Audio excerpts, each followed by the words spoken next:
वहीं बिहार के सानिध्य में लेकर हम अन्य राज्यों में शिक्षा ग्रहण करने वालों की संख्या 0.42% है।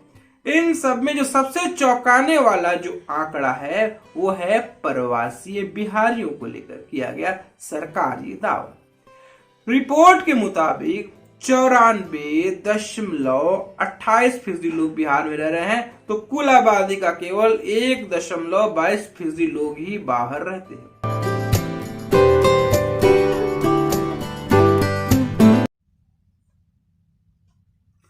नमस्कार, जय सिया राम, वंदे मातरम, हर हर महादेव। एक बार फिर आप सभी दोस्तों का जनमानस समाचार के आज के हमारे लाइव संस्करण, आज के इस डिजिटल प्रसारण में आपका स्वागत है। आज जो हम चर्चा करने वाले हैं, आज हम बात करने वाले हैं, आज हमारा मुद्दा है, आज हमारा टॉपिक है, वो जो पहलू है जिस पर हम रंग भरने वाले हैं, जिस पर हम बात करने वाले हैं, वो है एक बार फिर बिहार। कई महीनों से बिहार में जातिगत जनगणना को लेकर तमाम बातें की जा रही थी। जब बिहार में जातिगत जनगणना की शुरुआत की गई, तब से उसको लेकर विवाद, उसको लेकर राजनीति, उसको लेकर हाईकोर्ट का चक्कर, उसको लेकर सुप्रीम कोर्ट में कहानी, पक्ष विपक्ष, तमाम कहानियां बदस्तूर जारी रही। अंतोगत्वा बिहार में जातिगत जनगणना हुई, तो जातिगत जनगणना के जब आंकड़े आने थे, जो आंकड़े आए उसको लेकर बवाल हुआ, उसको लेकर कहानी गढ़ी गई। इस समय हम बात करें बिहार में, बिहार की लेजिस्लेटिव असेंबली में, तो जातिगत जनगणना के जो आंकड़े आए हैं उनके संदर्भ में चीजें रखी गई हैं और बताया जा रहा है कौन पिछड़ा है, कौन अति पिछड़ा है, उससे कितने आंकड़े हैं, सवर्णों का आंकड़ा क्या है, पिछड़ों का आंकड़ा क्या है, कितनी गरीबी है, कितनी बेरोजगारी है, किसके पास कितना काम है, किसके पास कितने घर में वाहन है, कितने लोग जो है माइग्रेट कर गए हैं, दूसरे राज्य में काम कर रहे हैं, कहाँ कहानी है, क्या है, चरित्र कैसा है, तमाम तरह की बातें हैं। और साथ साथ बिहार में जो विधानसभा का सत्र चल रहा है उसमें भंड भी मारा गया, नीतीश कुमार द्वारा लड़का लड़की वाली कहानियां आई और जो मस्तराम जैसे सोच के रखने वाले लोग हैं, जो आशिकी परस्त लोग हैं, उनके लिए नीतीश कुमार मौज भी दे दिए। खैर, वो बात की चर्चा हम यहां नहीं करते। लेकिन जो बिहार में जातिगत जनगणना के आंकड़े दिए गए ना, और उसकी कहानी गढ़ी गई ना, और जो बातें रखी गई और जो चर्चा की गई, अब कहीं ना कहीं वो तमाम बातें अब संदेह के दायरे में आने लग गए हैं, अब वो संदेहास्पद हो गए हैं। कल ये बातें की गई कि बिहार जैसे राज्य में जहां का अधिकांश युवा है वो पलायन करके गैर राज्य में जाता है, वो काम करता है, चाहे वो पंजाब हो, चाहे वो हरियाणा हो, चाहे वो महाराष्ट्र हो। देश के भूभाग में बिहारी मिलेंगे आपको, सरकारी से लेकर मजदूरी तक आपको बिहारी व्यक्ति जरूर मिलेगा। उन्होंने आंकड़े जारी किए हैं कल। उन्होंने बताया है कि सिर्फ 1.22% बिहारी ही दूसरे राज्य में काम कर रहा है। मैं ज्यादा आंकड़ों पर बात नहीं करता, वो जो कल बता रहे थे लेजिस्लेटिव असेंबली में कि सिर्फ 1.22% ही जो है बिहारी दूसरे राज्य में काम कर रहे हैं। ये बातें करना ही जो इनके तमाम जातिगत जनगणना, सामाजिक विकास, सामाजिक अवधारणा की जो बातें हैं, वो सबको खटाई में डाल दी है, संदेह में डाल दी है। ये बातें करते ही जातिगत जनगणना के आंकड़ों को वो संदेह में आधारित जनगणना के आंकड़ों में तब्दील कर दिया है। उन्होंने कहा है केवल 3.80% लोगों के पास दो पहिया वाहन है, और उनका कहना है कि 9.19% लोग ही बिहार में इंटर पास है। मतलब शैक्षणिक अवस्था जो है उसमें भी बिहार फटीचर है, और कह रहे हैं कि वाहन जो है इनके पास दो पहिया वाहन, 3.80% लोगों के पास दो पहिया वाहन है। लेकिन भैया जब बिहार में जाता हूँ, घर घर वाहन दिखता है, सड़कों पर वाहन दिखता है। पटना में चले जाइए, पटना में बोरिंग रोड के आसपास गाड़ियों की इतनी जाम है, गाड़ियों की ऐसी कहानी है, गाड़ियों का ऐसा चरित्र है कि चलने के लिए सड़क नहीं है। सड़क और फुटपाथ दोनों मिलकर एक हो गए हैं। आदमी फुटपाथ पर चल रहा है या सड़क पर चल रहा है, गाड़ियां फुटपाथ पर चल रही हैं, सड़क पर चल रही हैं, कहानी जस का तस हो गया। खैर, आते हैं बिहार के जातिगत जनगणना की कहानी में कि बिहार की जातिगत जनगणना का जिन अभी भी जिंदा है। अब ये बोतल से निकलता है, कुछ नया करिश्मा करता है, कुछ नया कमाल करता है।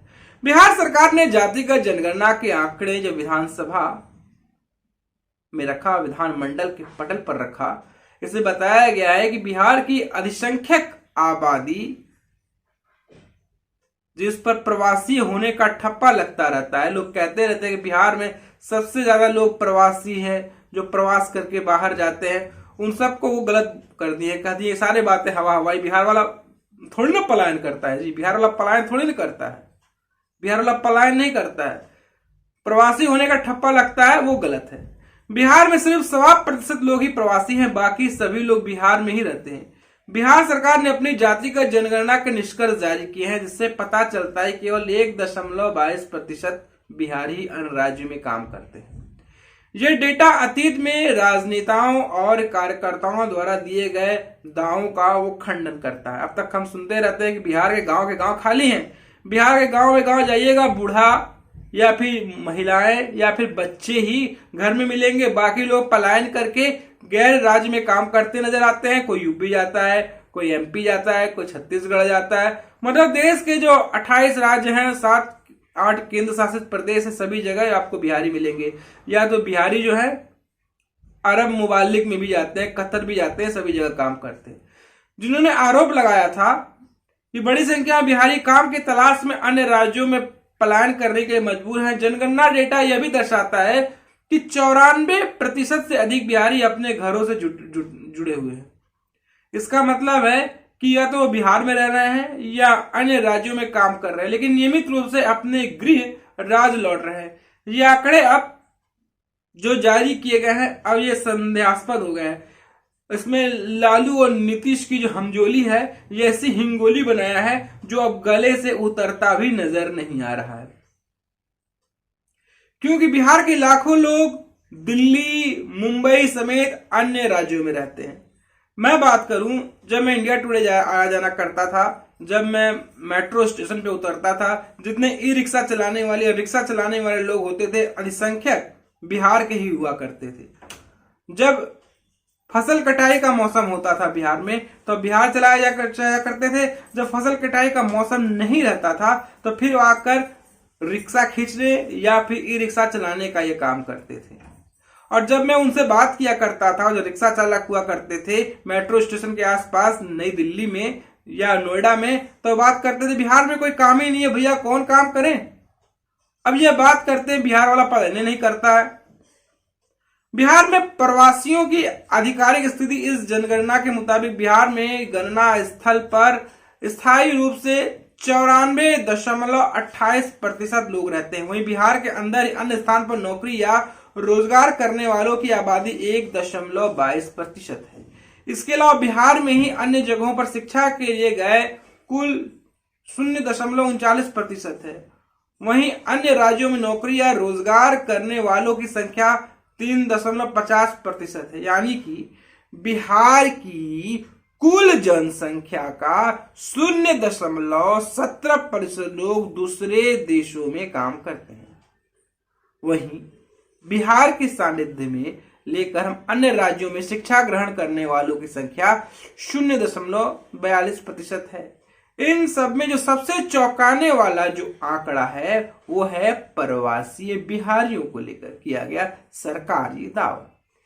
रिपोर्ट के मुताबिक 94.28% लोग बिहार में रह रहे हैं, तो कुल आबादी का केवल 1.22% लोग ही बाहर रहते हैं। ये आबादी की जनसांख्यिक आंकड़े और पलायन के आंकड़े कि बिहार में हमारा लड़का तो पलायन नहीं करता, हमारा लड़का तो घर में रोजगार करता है। और घर में रोजगार क्या है? घर में कोई रोजगार तो है नहीं। अब बिहार जो है गाड़ियों के मामले में भी गरीब दिखता है कि भैया 2 पहिया वाहन भी बिहार में कम है। 4 पहिया वाहन की हम बात ये नहीं करेंगे कि 2 पहिया वाहन बिहार में नहीं है। गाड़ियों की स्थिति क्या है बिहार में? वाहनों की, बिहार में कुल आबादी के 95.49% लोगों के पास कोई वाहन नहीं है।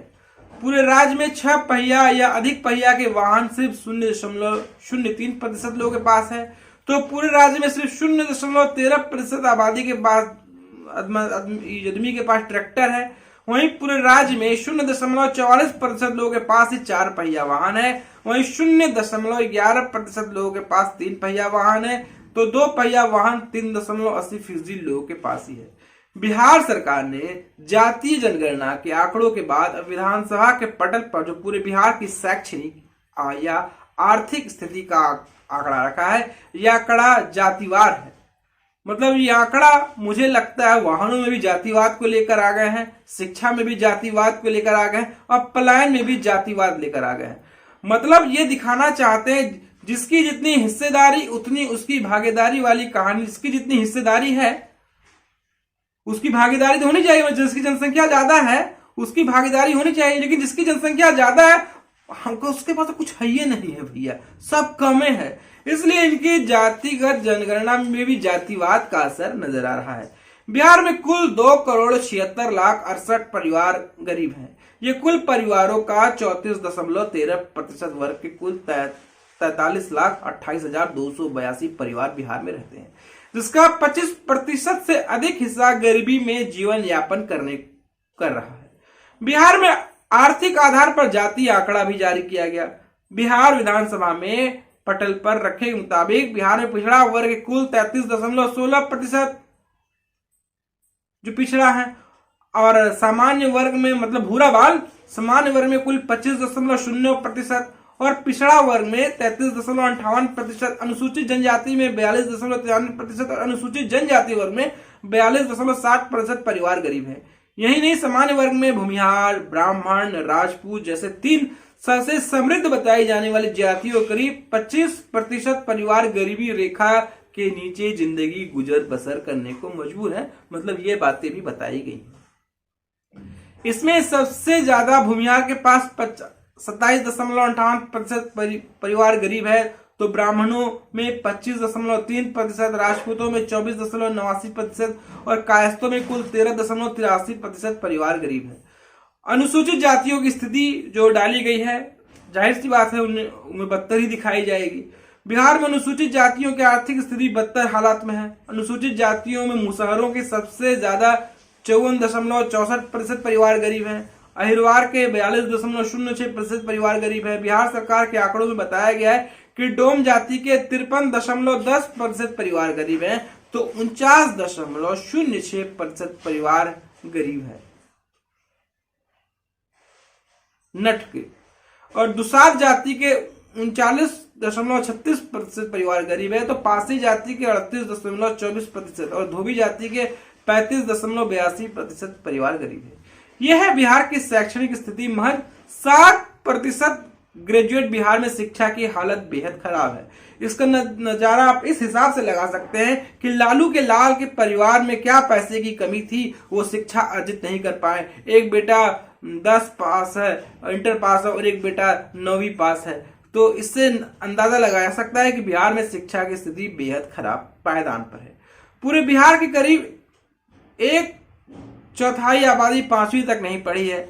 बिहार की 22.67% आबादी के पास वर्ग 1 से लेकर 5 तक की शिक्षा ही नहीं है। वहीं कक्षा 6 से लेकर 8 तक शिक्षा महज 14.33% लोगों के पास है। ये कहानी यहाँ साफ साफ नजर आ रही है, कहानी का चरित्र यहाँ पर साफ साफ नजर आ रहा है। मतलब शिक्षा में भी पूरा यहाँ पर कहानी जो है धुरखेल वाली ही नजर आ रही है।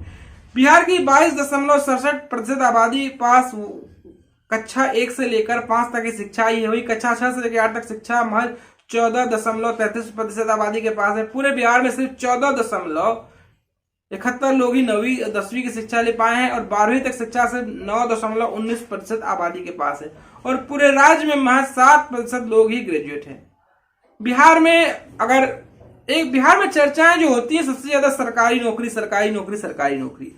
ये जिसकी जितनी हिस्सेदारी उतनी उसकी भागीदारी की कहानी का जो गठजोड़ है उसका जायका इस सरकारी नौकरियों से निकलता है, तभी तो ये बवाल मचता नजर आता है। बिहार में सबसे ज्यादा नौकरियां यादवों के पास हैं। सामान्य वर्ग का भी यहाँ पर दबदबा है। बिहार सरकार द्वारा सदन में रखे गए आंकड़ों के मुताबिक सबसे ज्यादा नौकरियां बिहार में यादव जाति के पास है। बिहार में 2,89,536 नौकरियां अकेले यादव के पास है। दूसरे नंबर भूमिहार लोग हैं, भूमिहारों के पास 1,12,106 नौकरियां हैं। तो कुशवाहा की कुल आबादी का 2.04 हिस्सा ही सरकारी नौकरी में है। सबसे ज्यादा मजबूत कुर्मी है। संख्या बल में कम होने के बावजूद कुर्मियों की कुल आबादी का 3.11% हिस्सा सरकारी नौकरी में। कुल 1,17,171 सरकारी नौकरियां कुर्मियों के पास है। इसके अलावा ब्राह्मणों के पास 1.72 लाख सरकारी नौकरियां, राजपूतों के पास 1.71 लाख सरकारी नौकरियां, कायस्थों के पास 52.49 हजार नौकरियां हैं। सबसे ज्यादा कायस्थों की 6.68 आबादी सरकारी नौकरी में है। बिहार सरकार ने 2022 में जातिगत जनगणना कराई थी। इस जनगणना को रोकने के लिए सुप्रीम कोर्ट तक दरवाजा खटखटाया गया, याचिकाएं दाखिल की गई, लेकिन सुप्रीम कोर्ट ने सभी याचिकाकर्ताओं की याचिका को खारिज कर दिया था। बिहार में इस जातिगत जनगणना में पूरे राज्य की आबादी को कवर किया था। मुख्यमंत्री नीतीश जी ने कहा कि डेटा सरकार को बिहार के लोगों को लाभ पहुंचाने वाली नीतियों के आधार पर तैयार करके मदद करेगा। उन्होंने कहा कि डेटा बिहार की सामाजिक और आर्थिक स्थिति को बेहतर ढंग से समझने में मदद करेगा। बिहार पर लग रहा प्रवासियों की सर्वाधिक संख्या का कलंक। कहते रहे कि बिहार में प्रवासी लोग ज्यादा हैं, बाहर से बसने वाले लोग ज्यादा हैं। कहा जाता है कि बिहार में प्रवासी मजदूरों की संख्या बहुत ज्यादा, बिहार से लोग आकर दूसरे राज्यों में बस जाते हैं कि बिहार में समस्याएं जो है ज्वलंत है, समस्याओं की कहानी ज्वलंत है, लेकिन सरकार है कि मानती नहीं है। बिहार में लगता रहा है प्रवासी सबसे ज्यादा होने का कलंक, लेकिन यहाँ पर बताया गया है आंकड़ों में कि बिहार में प्रवासी लोग बेहद कम है। आइए इस पर थोड़ी सी बात कर लेते हैं। बता दें कि ऐसी अवधारणा रही है कि बिहार में बहुत से लोग काम के लिए भारत के दूसरे राज्यों में जाते हैं। ऐसा इसलिए क्योंकि बिहार में बेरोजगारी दर अधिक है, काम नहीं है। बिहार का जो कोई हिस्सा है वो जलमग्न हो जाता है, खेती होती नहीं है। ऐसा इसलिए क्योंकि बिहार में बेरोजगारी दर अधिक है, जनसंख्या भी अधिक है। साल 2005 में बिहार में बेरोजगारी दर देश के सबसे ज्यादा थी, वही 2022 में जम्मू कश्मीर और राजस्थान के बाद इसकी बेरोजगारी दर तीसरी सबसे अधिक थी। बिहारी प्रवासियों की बड़ी आबादी वाले कुछ राज्यों में शामिल है तमिलनाडु, पंजाब, जम्मू एंड कश्मीर और राजस्थान, दिल्ली। इस डेटा में अतीत में राजनेताओं और कार्यकर्ताओं द्वारा दिए गए वादों दावों का यहाँ पर वो खुद ही खंडन करते नजर आ रहे हैं। इन्होंने आरोप लगाया था कि बड़ी संख्या में बिहारी काम की तलाश में अन्य राज्यों में पलायन करने के लिए मजबूर हैं। इस डेटा से बिहार सरकार की नीतियों को प्रभावित करने की संभावना है। बिहार सरकार में नौकरियों के सृजन पर ध्यान केंद्रित करने की संभावना है ताकि लोगों को अन्य राज्यों में पलायन करने से रोका जा सके। आर्थिक रूप से इस डेटा से बिहार सरकार को बिहार में नौकरियों का सृजन पर ध्यान केंद्रित करने के लिए प्रोत्साहित करने की संभावना है।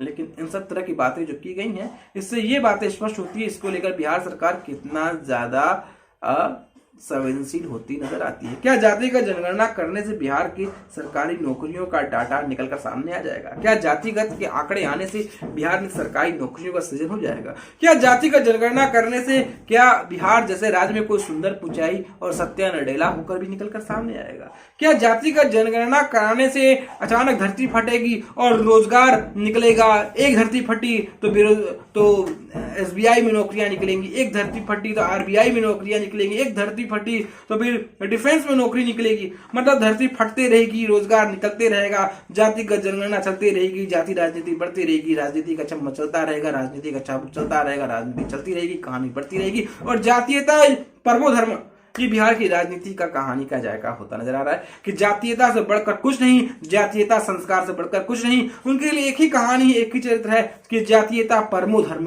बिहार की कहानी का रंग रूप ये चरित्र कहानी में होता नजर आ रहा है। तो दोस्तों, आपको हमारी ये कहानी कैसी लगी, आपको हमारा एपिसोड कैसा लगा, आप मुझे जरूर बताएं। दोस्तों, आपसे गुजारिश है, निवेदन है कि आपको हमारा कंटेंट पसंद आ रहा है तो आप में कंट्रीब्यूट भी कर सकते हैं, आप में सहयोग भी कर सकते हैं। आप में फोन पे, पेटीएम, गूगल पे पर भी सहयोग कर आप हमारे पत्रकारिता को बल दे सकते हैं। तो फिर हाजिर होंगे एक नई कहानी के साथ, नई चर्चा के साथ, राष्ट्रवाद की एक नई कहानी के साथ। तक इजाजत दीजिए। नमस्कार, जय सिया राम, वंदे मातरम। और आप में जरूर बताइएगा कि बिहार में जो जातीयता के आंकड़े आए हैं, क्या इससे देश और समाज का कितना भला होगा? अब बिहार की तर्ज पर उत्तर प्रदेश में अखिलेश भैया भी मांग कर रहे हैं यूपीओ में जातिगत जनगणना कराई जाए। अब जातिगत जनगणना समाज में विकास का काम करेगा या समाज में और जातीय जो भेदभाव का जो खाई है उसे और पैदा करेगा? इस देखने वाली बात होगी, ये तो अतिथि बताएगा। तो फिर मिलते हैं। जय श्री राम।